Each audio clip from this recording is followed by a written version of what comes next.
Hebrews chapter 11. Now faith is confidence in what we hope for and assurance about what we do not see. This is what the ancients were commended for. By faith we understand that the universe was formed at God's command, so that what is seen was not made out of what was visible. By faith Abel brought God a better offering than Cain did. By faith he was commended as righteous, when God spoke well of his offerings, and by faith Abel still speaks, even though he is dead. By faith Enoch was taken from this life so that he did not experience death. He could not be found because God had taken him away. For before he was taken, he was commended as one who pleased God. And without faith it is impossible to please God, because anyone who comes to him must believe that he exists, and that he rewards those who earnestly seek him. By faith Noah, when warned about things not yet seen, in holy fear built an ark to save his family. By his faith he condemned the world and became heir of the righteousness that is in keeping with faith. By faith Abraham, when called to go to a place he would later receive as his inheritance, obeyed and went, even though he did not know where he was going. By faith he made his home in the promised land like a stranger in a foreign country. He lived in tents, as did Isaac and Jacob, who were heirs with him of the same promise. For he was looking forward to the city with foundations, whose architect and builder is God. And by faith even Sarah, who was past childbearing age, was enabled to bear children because she considered him faithful who had made the promise.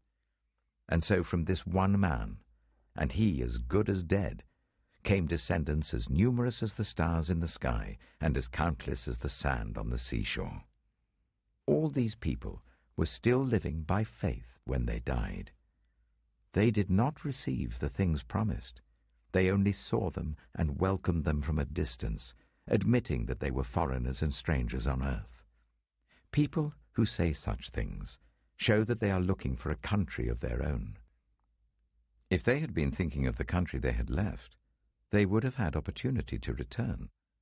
Instead, they were longing for a better country, a heavenly one.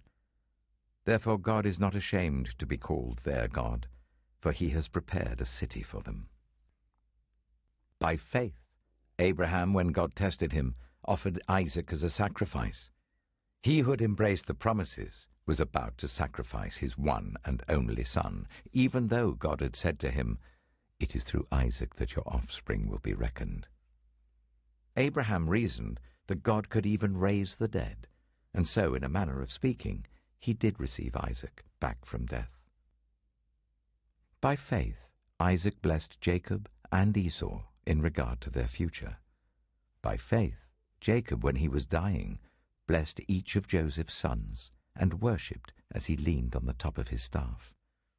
By faith, Joseph, when his end was near, spoke about the exodus of the Israelites from Egypt and gave instructions concerning the burial of his bones. By faith, Moses' parents hid him for 3 months after he was born, because they saw he was no ordinary child, and they were not afraid of the king's edict. By faith, Moses, when he had grown up, refused to be known as the son of Pharaoh's daughter. He chose to be ill-treated along with the people of God, rather than to enjoy the fleeting pleasures of sin. He regarded disgrace for the sake of Christ as of greater value than the treasures of Egypt, because he was looking ahead to his reward. By faith he left Egypt, not fearing the king's anger. He persevered because he saw him who is invisible. By faith he kept the Passover and the application of blood, so that the destroyer of the firstborn would not touch the firstborn of Israel. By faith the people passed through the Red Sea as on dry land, but when the Egyptians tried to do so, they were drowned. By faith the walls of Jericho fell, after the army had marched round them for 7 days. By faith the prostitute Rahab, because she welcomed the spies, was not killed with those who were disobedient. And what more shall I say? I do not have time to tell about Gideon, Barak, Samson, and Jephthah, about David and Samuel and the prophets, who through faith conquered kingdoms, administered justice, and gained what was promised, who shut the mouths of lions, quenched the fury of the flames, and escaped the edge of the sword, whose weakness was turned to strength, and who became powerful in battle and routed foreign armies. Women received back their dead, raised to life again. There were others who were tortured, refusing to be released, so that they might gain an even better resurrection. Some faced jeers and flogging, and even chains and imprisonment. They were put to death by stoning. They were sawn in two. They were killed by the sword.